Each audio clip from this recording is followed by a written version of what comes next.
Évangile au nom de Jésus, nous conquérons. Nous sommes guerriers pour l'évangile. Évangile au nom de Jésus, nous conquérons. Quelle que soit l'adversité, nous conquérons. Au nom de Jésus, nous conquérons. Quelles que soient les épreuves, nous conquérons. Au nom de Jésus, nous conquérons. Quelle que soit l'adversité, nous conquérons. Au nom de Jésus, nous conquérons.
C'est une scène impensable avant la Révolution. En plein Tunis, le drapeau du djihad, étendard d'Al-Qaïda, sous les fenêtres de l'ambassade de France. Ce 14 janvier 2013, jour anniversaire de la chute de Ben Ali, ces manifestants brûlent un drapeau tricolore pour dénoncer la guerre française au Mali. Dieu nous a dit, dites à vos parents et dites à vos enfants que ceux qui préfèrent l'argent, les plaisirs de la vie, les biens matériels à Allah, à son prophète et au djihad, méfiez-vous du jugement dernier, car les pécheurs ne seront pas pardonnés.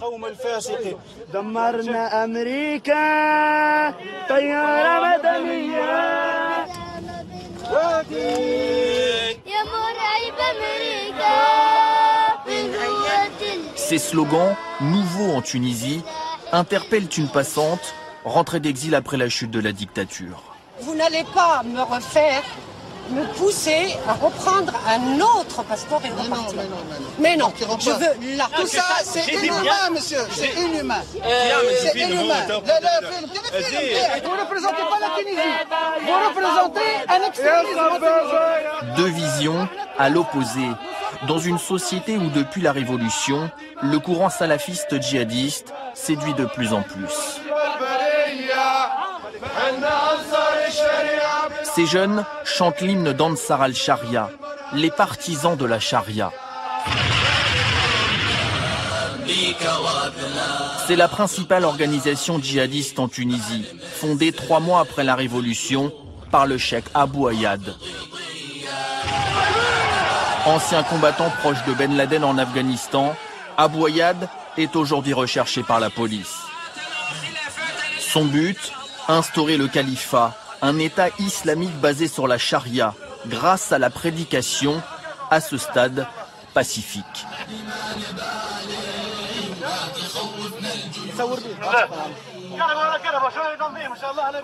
Pour la première fois, ses plus proches lieutenants ont accepté pendant plusieurs mois d'être suivis par une caméra occidentale. Objectif, améliorer l'image du salafisme. Parmi eux, Abou Jihad, 32 ans seulement, mais déjà l'un des cheikhs les plus importants d'Ansar al-Sharia. Aujourd'hui, nous organisons un convoi de charité pour nos frères de la région du Kef.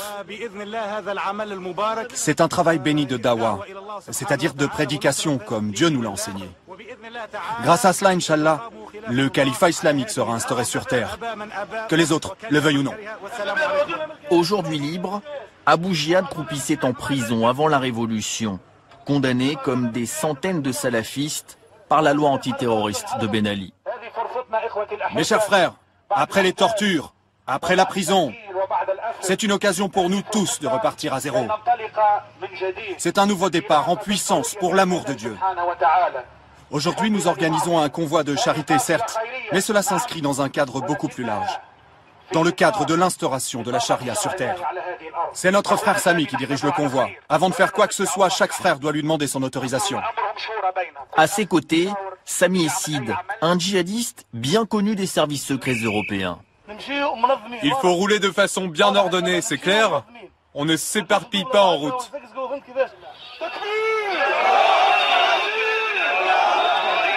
Si Sami Essid peut aujourd'hui militer pour la charia dans les rues de Tunis, c'est également grâce à la révolution.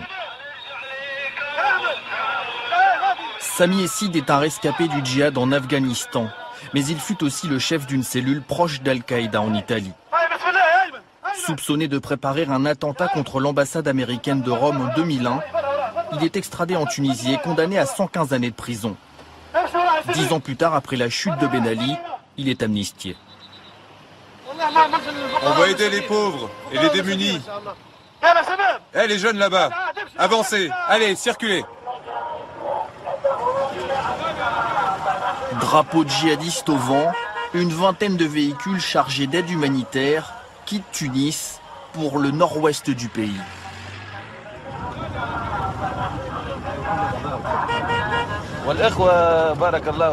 Que Dieu bénisse les frères.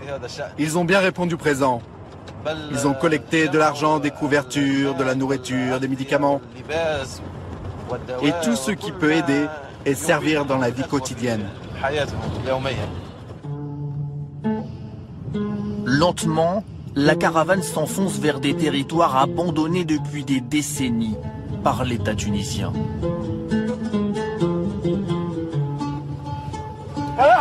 Eh Ahmed, Ahmed, tu veux combien de sacs? 9? Ok, 10. On t'envoie ça. Au son de chants djihadistes, ces aides sont acheminées dans des villages loin de la capitale, inaccessibles par la route, perdus dans les montagnes qui bordent la frontière algérienne.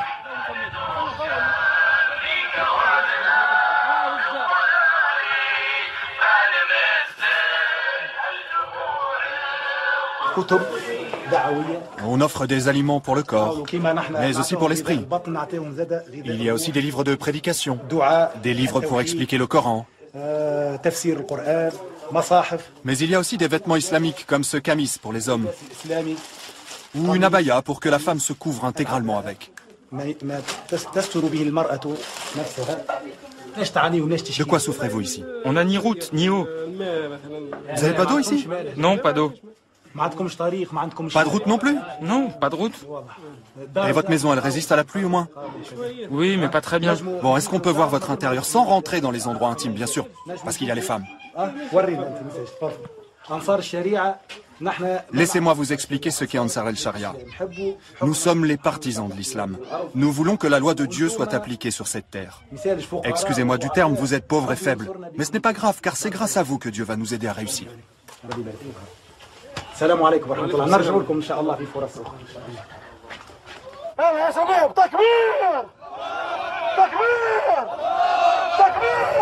Ces opérations visent à gagner le cœur de la population. Elles visent aussi à prouver qu'en cas d'instauration du califat, Ansar al-Sharia est en mesure de remplacer l'État. C'était possible de faire ce travail avant la Révolution? C'était impossible. Mais aujourd'hui, Dieu nous a ouvert le chemin. C'était difficile avant. Mais maintenant aussi, c'est compliqué. En théorie, nous n'avons même pas le droit de faire ce travail. Mais nous n'avons pas peur. Tant que nous répondons à l'appel de Dieu. Avec Dieu, rien ne nous effraie. Allez les enfants, venez par ici. Allez, allez, allez, tout le monde chante bien fort. Celui qui chante le plus fort aura le plus de bonbons.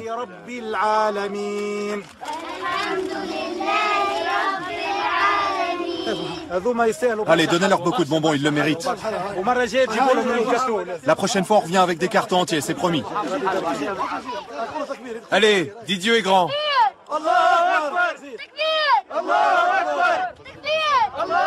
En plus des bonbons, chaque villageois aura droit à sa vidéo souvenir, car tout est filmé et diffusé sur Internet. Dites bien qui nous sommes. Dites bien Ansar al-Sharia. Oui, vous savez ces gens-là qu'ils veulent mettre en prison. Mais pourquoi en prison? Si l'État islamique est instauré en Tunisie, tous les mois vous aurez chacun un salaire. Il n'y aura plus de vol, ça c'est votre droit. Et c'est grâce à Dieu. On les remercie beaucoup. On a besoin de gens comme eux qui craignent Dieu, des gens qui respectent Dieu et qui se soucient vraiment des plus démunis. Il faut en finir avec l'injustice. Ici, nous, on souffre de l'injustice et de la corruption. Il y a encore beaucoup de corruption ici.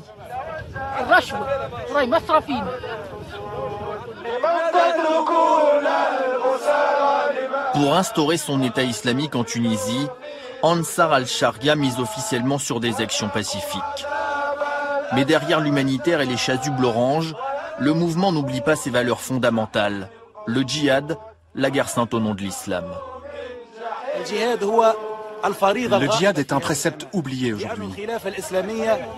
Pourtant, depuis la disparition du califat, le djihad est devenu un devoir pour tout musulman. Chaque groupe islamique qui oublie le djihad est un groupe à qui il manque quelque chose. C'est pour cela qu'on insiste tant sur le devoir du djihad pour la gloire de Dieu. Parce que c'est grâce au djihad que le califat sera restauré sur terre, comme l'a dit notre prophète. Ce sera un califat qui suivra la voie du prophète, comme à son époque. Et cela ne sera pas possible sans le djihad.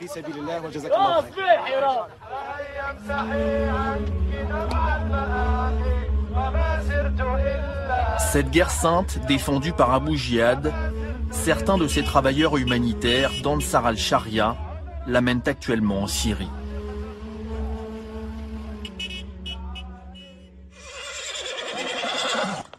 Selon un rapport de l'ONG International Crisis Group, jusqu'à 2000 djihadistes tunisiens sont déjà passés par des camps d'entraînement comme celui-ci. La plupart combattent dans les rangs du front Al-Nusra, branche djihadiste de la rébellion syrienne, espérant mourir en martyrs pour instaurer un État islamique fondé sur la charia. C'est le cas de ces jeunes Tunisiens dont la vidéo a fait le tour du web. Avant de monter au front, un chef, lui aussi tunisien, leur donne les instructions. Dans notre camp, il y a deux choses très importantes. Obéir à l'émir et être patient. Celui qui peut endurer cela, il est le bienvenu. Celui qui est incapable de le faire, il vaut mieux qu'il parte maintenant. À vous de choisir. Mais ceux qui sont prêts à endurer toutes les difficultés, ils peuvent rester. À partir d'aujourd'hui, je choisirai chaque matin 3 ou 4 d'entre vous pour aller au combat. Parmi ces jeunes, certains ne resteront pas longtemps en vie. Très vite, ce combattant accède au rang de martyr. Une vidéo de son cadavre est même diffusée par le front Al-Nusra. Ce djihadiste est un héros, un martyr. C'est notre frère Abou Souhaib, le Tunisien. Regardez-le et regardez bien son visage. Il est en train de sourire. Abou Souaïeb, le Tunisien, est mort en mars dernier dans la ville de Deir ez-Zor. D'après le décompte des salafistes eux-mêmes, plus de 150 djihadistes venus de Tunisie ont été tués les armes à la main en Syrie. Marwan est irremplaçable. Personne n'est comme Marwan. Je n'aurais jamais pensé que mon fils partirait pour mourir en Syrie. C'est inimaginable. Ce n'est que plus tard que j'ai entendu ces histoires.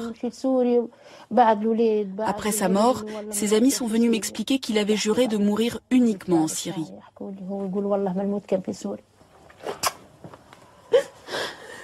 Cette mère a appris la mort de son fils unique par un simple appel de Syrie.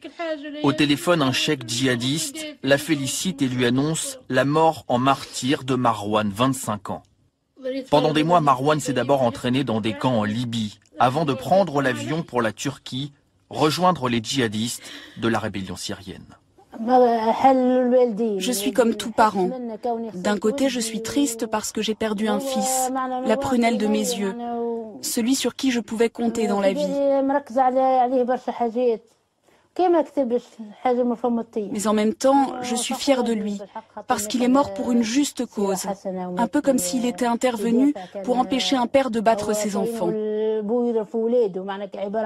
Aujourd'hui, Dieu seul sait s'il est martyr ou pas, seul Dieu le sait.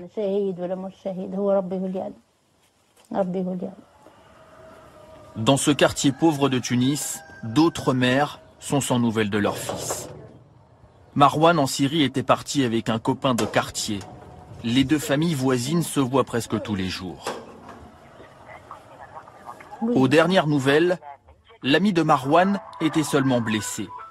Alors depuis des semaines, son père tente de le joindre, mais au bout du fil, la réponse est toujours identique.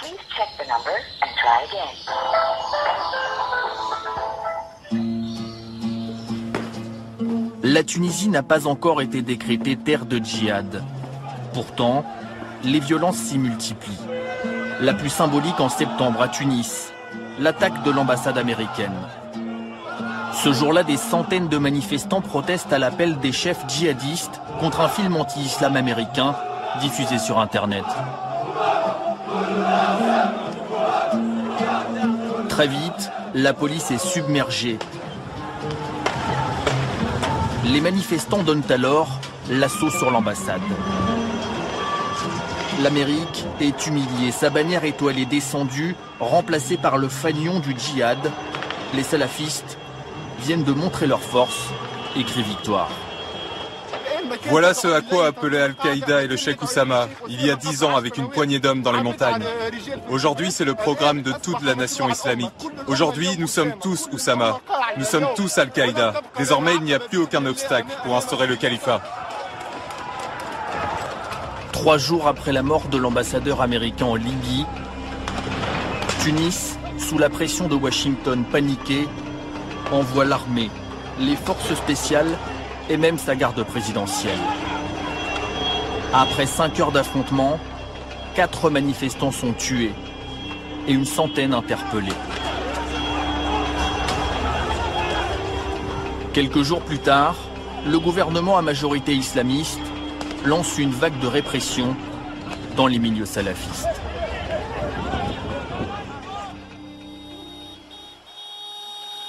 Depuis l'attaque de l'ambassade américaine, les mosquées d'Ansar al-Sharia ont été placées sous étroite surveillance. Abou Jihad en sait quelque chose. Ce vendredi, l'imam annonce une mauvaise nouvelle à ses fidèles. Comment vas-tu? Ça va? Aujourd'hui, je ne vais pas faire le prêche. Mais pourquoi? Quoi, t'es pas au courant? Ils menacent de me renvoyer en prison si je fais le prêche. Mais comment ça? Ils m'ont envoyé un huissier pour me menacer de comparution immédiate si je fais le prêche. Mais ça va aller, ne t'inquiète pas. Dieu est plus fort qu'eux. Dieu nous donnera la victoire.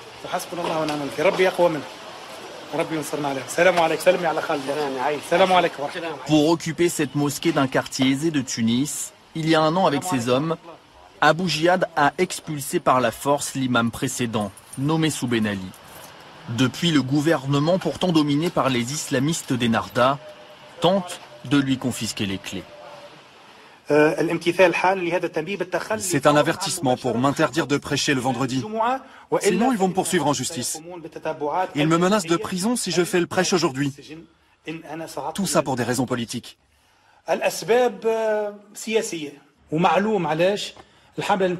Tout le monde sait pourquoi. C'est parce que la campagne électorale approche. Du coup, ils veulent des imams qui servent leurs intérêts, des imams qui font la propagande du parti Ennahda. Parce que nous, on n'a jamais servi aucun parti politique. On appelle seulement à suivre Dieu, c'est tout. On est neutre, ni pour les uns ni pour les autres.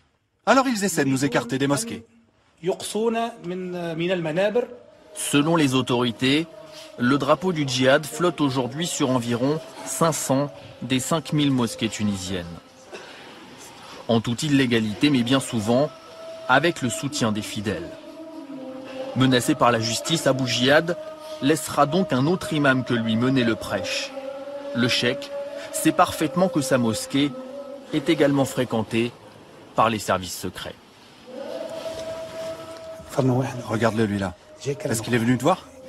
Celui qui porte une casquette rouge. C'est pas grave, c'est sûrement la police politique ou la brigade antiterroriste. Il était en train de téléphoner. Qu'est-ce qu'on fait avec lui? On l'arrête? On le suit? Non, non, regarde, la police politique, nous on la connaît, et elle nous connaît. Lui, il te surveille, alors tu fais pareil toi aussi. Tu le surveilles.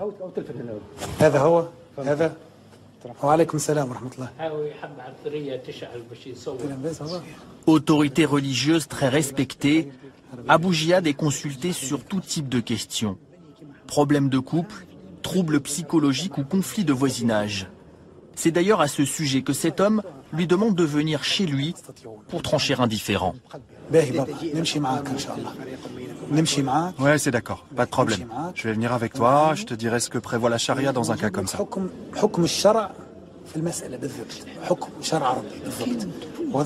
Si tu me dis de me taire et que j'ai tort, alors je me tairai.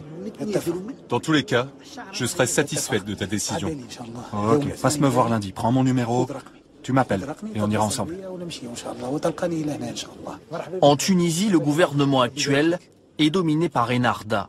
Mais aux yeux d'Abou Jihad, ce parti islamiste a trahi sa religion en renonçant à inscrire la charia dans la Constitution. Le peuple tunisien va bientôt rejeter ce parti qui a dévié du chemin du prophète.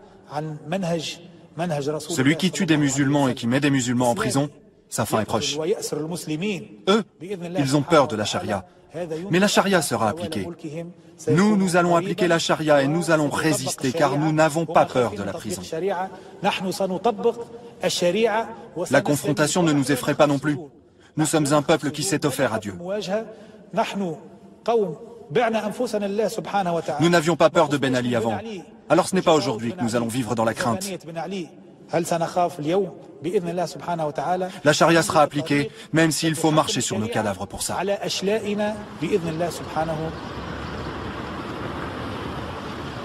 Quelques semaines plus tard, Taxi. Ce discours ouvertement hostile au gouvernement vaut à Abou Jihad une convocation au commissariat central de Tunis par la brigade antiterroriste. Bonjour. Tu peux changer la station pour mettre Radio Zitouna, s'il te plaît?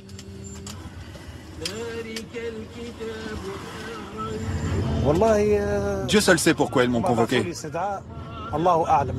On a essayé de connaître les raisons, mais on n'a pas eu d'explication. Tiens, voilà 10 dinars. Tu gardes 10 dinars pour toi et tu donnes tout de suite les 10 dinars qui restent à un pauvre. Hein? Quelqu'un qui est dans le besoin. Tiens, et tu trouves un pauvre tout de suite. Tu m'as bien compris, frère.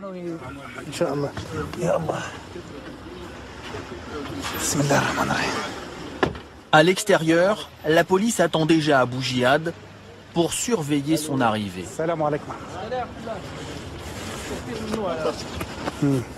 Ah, je dois te rendre le micro là. C'est interdit de filmer ici, coupe ta caméra.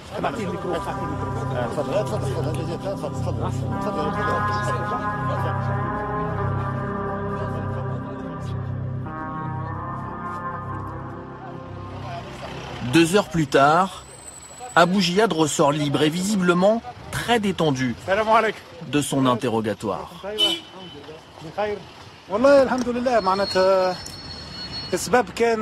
Dieu merci, en fait, j'ai juste été convoqué à cause d'un prêche du vendredi qui parlait du djihad pour la gloire de Dieu.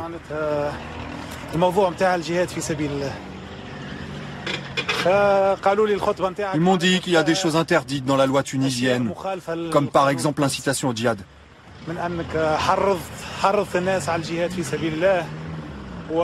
Alors moi je leur ai expliqué ce que je voulais dire exactement quand j'ai parlé du djihad. Je leur ai dit que ça ne veut pas dire que j'appelle les gens à faire le djihad maintenant, mais j'ai donné ma définition générale du djihad. Et il ne s'agit pas d'appeler à la guerre sainte en Tunisie ou de lancer des opérations concrètes sur le pays. Pas de lutte armée pour le moment sur le sol tunisien. Pourtant, les armes venues de Libye à destination des djihadistes au Mali et en Tunisie circulent de plus en plus. C'est même devenu la préoccupation numéro 1 des autorités. Dans ces montagnes de la frontière algérienne, des armes de guerre sont régulièrement saisies lors de contrôles routiers. Si l'on s'en tient aux déclarations des chefs de ces groupes, la Tunisie n'est pas une terre de djihad. Mais ce discours est contraire à la réalité, compte tenu du nombre d'armes que l'on saisit. Aujourd'hui, des individus sont bel et bien en possession d'armes et d'explosifs en Tunisie, même si c'est interdit. Et cela laisse ouvert toutes les hypothèses. Ces armes peuvent à la fois être utilisées sur le territoire tunisien et certaines peuvent aussi transiter par la Tunisie pour servir à l'étranger sur des zones de conflit.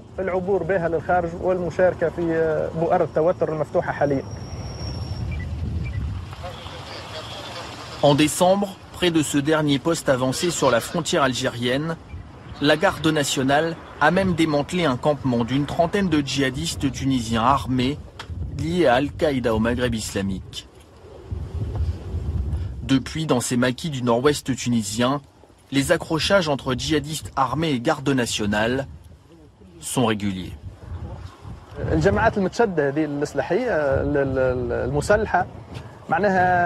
Actuellement, ces groupes extrémistes sont équipés d'armes légères et de Kalachnikov. Le groupe que nous avons arrêté ici, dans la région de Djendouba, était en possession de nombreux explosifs, mais aussi d'une quantité non négligeable de roquettes. Au vu de la situation dans le pays voisin, où les armes circulent beaucoup, nous craignons que ces groupes ne se soient déjà procurés d'autres types d'armements, des armes beaucoup plus sophistiquées. Des tensions aux frontières, des tensions également jusque dans les ruelles de la capitale. À Douaricher, une banlieue populaire de Tunis, ces émeutes ont marqué les esprits. Cette nuit-là, une altercation entre salafistes et vendeurs d'alcool dégénère en affrontement avec la police. Ici, depuis des mois, le drapeau noir est planté sur la mosquée. Harcelés à coups de pierre, les forces spéciales tentent d'intervenir à l'intérieur, où de jeunes djihadistes sont retranchés jusque dans le minaret. Ces violences vont durer 2 jours, avec une issue fatale pour l'imam et le muezzin.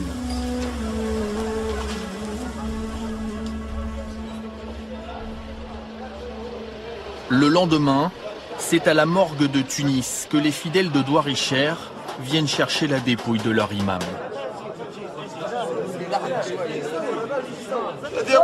Regarde, il est en train de sourire, il va au paradis. À 25 ans, le jeune chef religieux est mort comme son muezzin, en première ligne dans les affrontements, sous les balles de la police. Regarde là, ce sont des traces de balles. Regarde bien où ils ont visé. Regarde dans le cou, sur le torse, regarde son épaule. Ils visent les parties supérieures, ils visent pour tuer.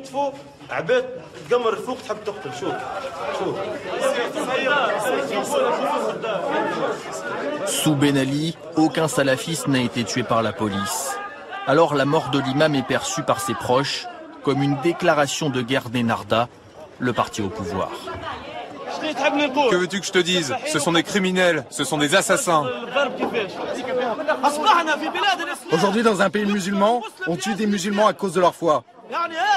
Tout cela sous ce gouvernement qui prétend être islamiste, alors qu'il n'a rien à voir avec l'islam, parce qu'il tue des musulmans. Regardez les musulmans qu'on tue aujourd'hui, regardez où ils sont. Hé, mécréants! Il n'y a de Dieu que Dieu et Mohamed et son prophète! Le soir même, ces morts de Douarichère sont au cœur des débats de l'émission la plus regardée du pays. En plateau, Ali Larayed, ex-ministre de l'Intérieur, actuel chef d'un gouvernement dominé par les islamistes d'Ennahda. Pourtant, en face, le nouvel imam de Douarichère l'accuse d'être un mécréant et appelle à combattre son parti. Aujourd'hui, j'ai préparé mon linceul. Après la mort de ces deux martyrs, j'appelle tous les jeunes de l'éveil islamique à préparer eux aussi leur linceul. Parce que le mouvement d'Ennahda et les autres partis essayent de gagner les prochaines élections sur les cadavres des salafistes. La fracture entre islamistes au pouvoir et djihadistes hostiles à la jeune démocratie tunisienne s'expose pour la première fois devant des milliers de téléspectateurs.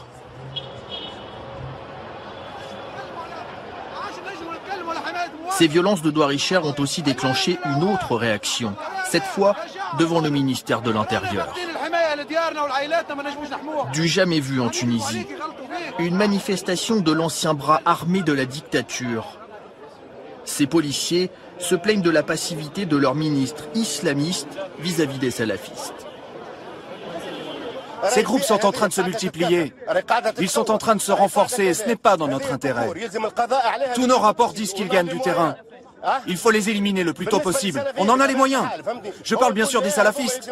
Le ministre, lui, nous dit non, prenons le temps. Il faut procéder avec patience pour éviter qu'ils ne se multiplient. Mais ils se sont déjà multipliés.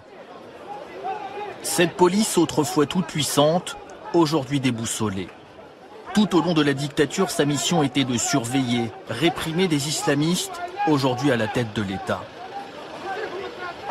Ali Larayed, ex-ministre de l'Intérieur, est resté 15 ans en prison, torturé sous Ben Ali. Devenu la bête noire des salafistes, l'actuel chef du gouvernement joue la fermeté tout en laissant la porte ouverte au dialogue.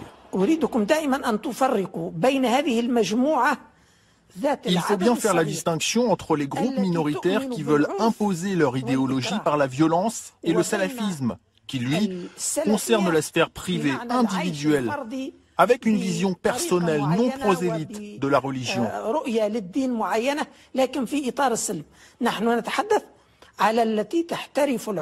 Le groupe qui croit en la violence pour imposer son idéologie est un groupe minoritaire. Il peut passer à n'importe quel niveau de violence. Les forces de sécurité et l'armée seront vigilants et feront leur devoir pour faire face. Nous les avons déjà combattus et nous les combattrons encore. Ce n'est pas à eux de décider, mais aux forces de sécurité, à l'armée et à l'État. Nous en sommes convaincus. Nous allons vaincre cette épidémie, à moins qu'ils reviennent à la raison.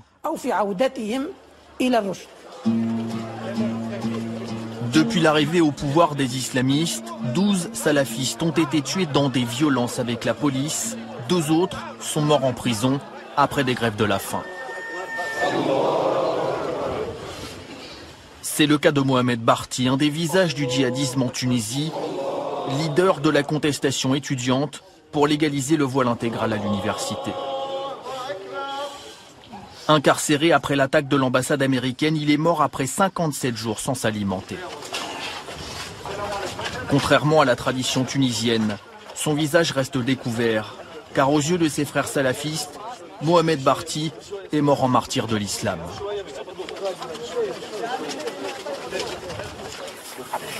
Pour ses obsèques, Abou Jihad, qu'il avait croisé en prison sous Ben Ali, a fait le déplacement. Dans son prêche funéraire, l'imam djihadiste accuse le gouvernement.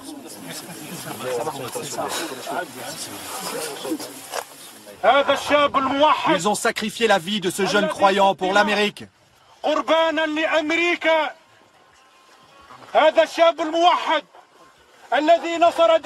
Sa mort devrait être une leçon pour nous tous. Nous n'avons pas été à la hauteur pour nos frères en prison, pour nos frères détenus en grève de la faim, pour nos frères humiliés en ce moment en détention, alors que leur seul crime, c'est d'avoir défendu notre prophète, Mohammed.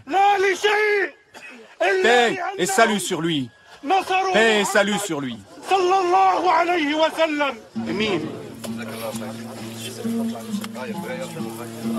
Ces obsèques ont finalement obligé le pouvoir à lâcher du lest dans son bras de fer avec les salafistes. Et Narda craint par-dessus tout que la Tunisie ne devienne une terre de djihad. Alors, en toute discrétion, des dizaines de djihadistes sont libérés de prison.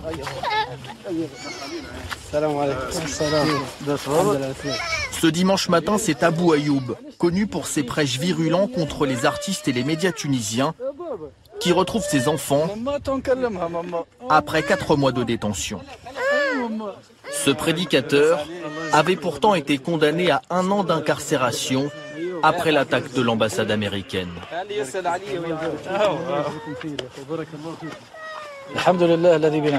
Grâce à Dieu, cette épreuve est maintenant derrière nous. Cette détention est terminée et on espère ne plus revenir ici. Dieu va nous aider dans nos efforts pour unir tous les musulmans du pays. La charia est absente depuis presque un siècle et il faut qu'elle soit de nouveau appliquée.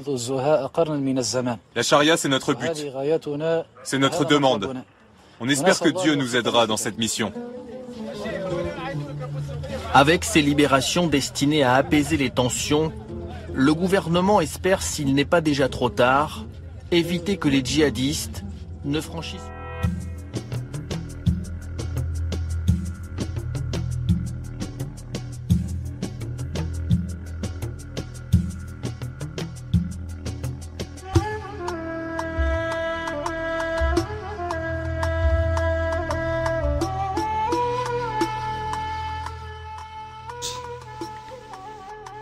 que les islamistes font très bien.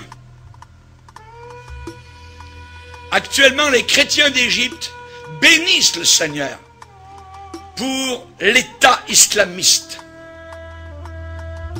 C'est parce que l'État islamiste actuellement est en train de montrer vraiment ce qu'est véritablement l'islam.